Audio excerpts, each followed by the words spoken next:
मैंने किसी का बाप है, किसी का पति है, किसी का भाई है, किसी का बेटा, किसी का दूध है ना।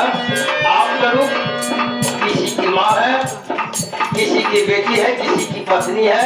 यह चार स्थान ऊंचा वेद पुराण बताओ तो गुरु पिता भाई